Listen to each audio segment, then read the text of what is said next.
صباح الخير، كل سنة وانتم طيبين. العيد خلاص على الأبواب. النهاردة هنعمل مع بعض ألذ وصفة على قلبي أنا شخصيا وعلى قلب كل الناس، السابليه. واحد من الكوكيز الفرنسية طعمه خطير، ودايما أول حاجة بتتخطف من علبة الكحك. هنعمله مع بعض إن شاء الله النهاردة بطريقة مفيش أسهل من كده، بأشكال وألوان وطعم ينافس المحلات بمراحل. طريقته سهلة جدا، ما يتقلقش منها خالص. وعلشان نعمل مع بعض السابليه، أول حاجة هنحط في البولة كوباية من الزبدة اللينة، بيبقى قوامها عامل زي الكريم، ما تكونش ناشفة لسه طالعة من التلاجة ولا تكون سايلة أو سخنة، عايزينها لينة. ونحط عليها 3/4 كوباية من السكر البودر.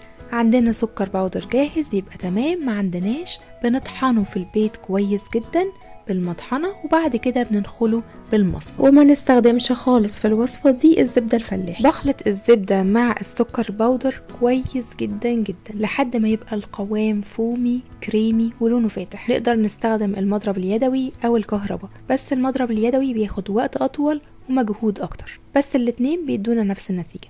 ما استعجلش في الخطوة دي واديها حقها علشان تطلع معايا القوام في الاخر جميل ومرمل. بعد ما وصلت للقوام ده بحط عليهم بيضاية كاملة وصفار بيضة، مش بحط بيضتين كاملين، بيضة كاملة وصفار بيضة، بيدينا القوام خطير. ياريت تمشوا على نفس الطريقة عشان تاخدوا نفس النتيجة. وطبعا ده الحجم اللي انا مستخدماه، مش مستخدمة البيضة الكبيرة قوي، دي حجمها وسط. كمان بنستخدم البيض بدرجة حرارة الغرفة، ما نستخدمهوش ابدا وهو لسه طالع من التلاجة. واحط عليهم معلقة صغيرة من الفانيليا، مش هخلط كتير المرة دي، مجرد بس ان البيض يختفي في الخليط. وعلشان تمشوا على نفس الخطوات وتاخدوا نفس النتيجة، انا كنت مستخدمة في الوصفة دي كوب المعيار بتاعه 200 ملي. بعد ما البيض اختفى في الخليط بحط عليهم المكون اللي بعد كده، وهو نص كوباية من نشا الذرة، وهنحط كمان ربع معلقة صغيرة من البيكنج باودر.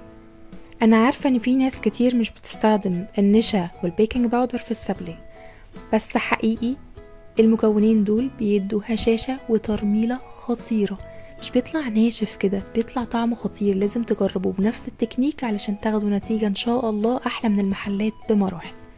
هنخلطهم مع بعض برضو مجرد ان هما يختفوا، وبعد كده بضيف عليهم اخر مكون عندي وهو الدقيق. كمية الدقيق اللي احنا هنستخدمها النهاردة 3 كوبايات ونص، ومش بنحطها مرة واحدة، بنحطها على مرحلتين. ونوع الدقيق اللي انا مستخدماه النهاردة مش متخصص للبسكوت ولا الكحك ولا اي حاجة، متعدد الاغراض، بس يكون نوع فاخر ممتاز مجربينه قبل كده وعارفين ان هو نوع كويس. وزي ما نخلنا السكر البودر كمان بننخل الدقيق. عارفين كمان احيانا بنكون طحنين سكر بودر في البيت وبنبقى شايلينه كده شوية، لما بنيجي نستخدمه بيبقى فيه تكتلات ومرطب، فأحسن حاجة ان احنا بنرجع ننخله علشان لو في اي تكتلات نتخلص منها. الجزء الاولاني من الدقيق لما حطيته على الخليط بعمله بالسباتولا كده لمجرد ان هو يختفي في الخليط، وبعد كده بضيف الجزء التاني. المقدار كده مظبوط جدا، بس علشان كل نوع دقيق بيختلف عن النوع التاني في امتصاصه للسوائل، فممكن تحطوا الجزء التاني من الدقيق تدريجي لحد ما توصلوا للقوام المظبوط اللي هتشوفوه بعد شويه. عجينة السابليه احنا مش بنعجنها، احنا بس بنلمها على بعض بالمنظر اللي انتوا شايفينه ده بايدينا، ومش بحركها كتير، يعني مجرد ما كل دقيق يختفي في العجينة بوقف على طول. وهتحسوا كمان ان العجينة بدأت البولة تبقى نظيفة من على الجوانب كده وتتلم كلها على بعضها.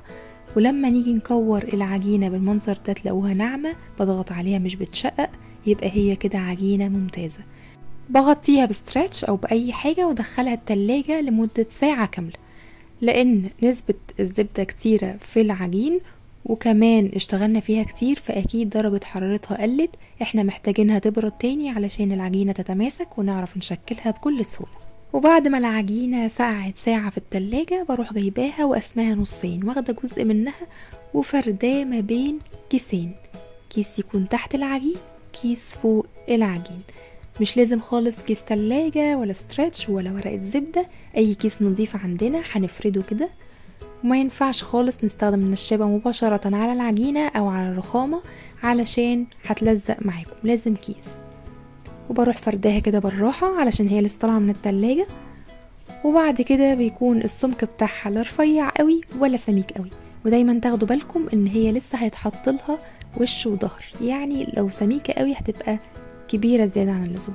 وانا دلوقتي هوريكم السمك بتاعها مفروض يكون عامل ازاي.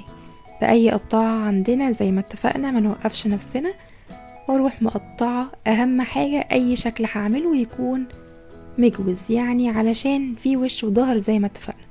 في طريقة متعارف عليها في تزيين السابليه ان احنا بنحط كده في الفتحة اللي في النص مربى او شوكليت او اي حاجة. بنعملها ازاي؟ ببلبلة الكريم شانتيه او باي حاجة مدورة كده صغيرة، بروح ضغطة في نص الشكل، وطبعا الدايرة اللي في النص دي بعد كده بنشيلها بالراحة علشان ما تبوظليش الشكل، انه بيبقى رقيق قوي العجينة بتاعته. بسكينة عريضة باي سباتولا كده تكون رفيعة بروح واخدة الشكل بالراحة. الزوايد بتاعة العجينة نقدر نجمعها على بعض تاني وندخلها التلاجة تتماسك شوية لو كان الجو حر، ونرجع نشكلها مرة تانية.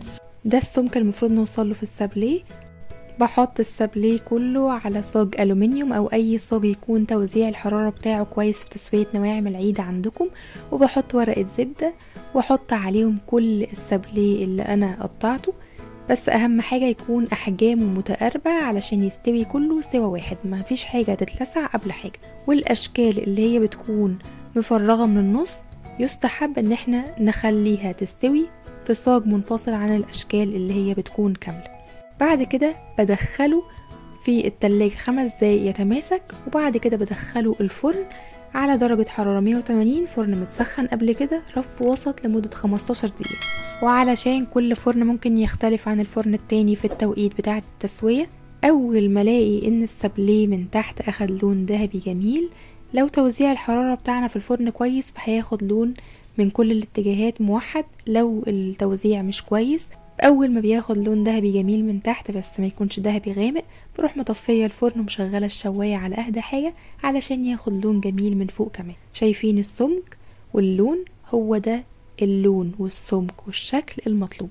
بصوا القوام خطير. ولو حابين نعمل السابليه العجينه نفسها بالشوكولاته، من الاول خالص واحنا بنعمل العجينه بنشيل 3 معالق كبار من الدقيق ونستبدلهم ب3 معالق كبار من الكاكاو الخام المش مسكر. هنا حطيت كل الاشكال مجوزه على بعض علشان تكون سهله معايا في التزيين. والسابليه بيطلع من الفرن بنفس الحجم اللي دخل عليه، مش بينفش ولا يكبر خالص. وده نوع الشوكولات اللي هستخدمه النهارده في التزيين، جايبه منه ابيض والدارك. وطبعا لما بنيجي نسيح الشوكولات بنحطها في بولة ما فيهاش نقطة مية على حمام بخار سخن، واحط على كمية الشوكولات دي مثلا معلقة كبيرة من الزيت، يكون زيت ملوش ريحة ولا طعم علشان ما يبوظليش ريحة الشوكولات، واروح مقلباهم مع بعض كده لحد ما يسيحوا على البخار، وبعد كده برفعهم من على النار. لو في الاخر وانتوا بتشكلوا بالشوكولات حسيتوا ان هي تماسكت تاني، تقدروا ترفعوها تاني على حمام بخار. خدوا بالكم ان الشوكولات لو جه عليها اي نقطة مية بتخرز مننا كده وبتتماسك وبيبقى شكلها عامل زي المعجون، مش بترجع خالص لصورتها الطبيعية السائلة. دي شوية افكار علشان تزيين السابليه. طبعا تقدروا تزينوا بالادوات المتوفره عندكم او على ذوقكم الشخصي. واول ما نحط الشوكولات نحط عليها المكسرات علشان تمسك فيها على طول. كمان تقدروا تستخدموا المربى في التزيين سواء مشمش او فراوله، بس اهم حاجه تستخدموها كريمي علشان ما يبقاش فيها قطع كده مش هتفرد معاكم بسهوله، او مكسرات او سبرينكلز، جوز هند، اي حاجه. ولما بنيجي نلزق القطعتين مع بعض بنستخدم المربى او الشوكولات. بس السابليه اللي بيكون معمول بالشوكولات بيعيش وقت اطول، لان المربى برضو بتخلي السابليه بعد كام يوم يطرى شويه. وطبعا ما نزينش السابليه وهو لسه طالع سخن من الفرن، بنسيبه يهدى تماما من الحراره وبعد كده نزينه. وعلشان نحافظ عليه فريش لمدة طويلة بنحطه في علبة محكمة الغلق في مكان جيد التهوية، ما يكونش فيه سخونية أو رطوبة علشان ما يطرليش السابليه. تعالوا نشوف السابليه الفاخر جدا اللي عملناه مع بعض النهاردة. صدقوني أحلى مليون مرة في الشكل وفي الطعم من المحلات. كل اللي هيشوفه أو يدوقه مستحيل يصدق إنه معمول في البيت. والمقادير بتاعة النهاردة عملت حوالي 50 سابليه من اللي هو وش وظهر زي اللي انتوا شايفينه قدامكم ده. وفي النهاية اتمنى من كل قلبي ان الوصفة تكون عجبتكم زي ما انا نفسي كنت مستمتعة جدا وانا بعملها لكم. كنت معاكم نسمة الخياط، استنوني في فيديو جديد من وصفاتي، وما تنسوش اعملوا سبسكرايب للقناة وفعلوا الجرس عشان يوصل لكم كل جديد، ولايك وشير. باي باي.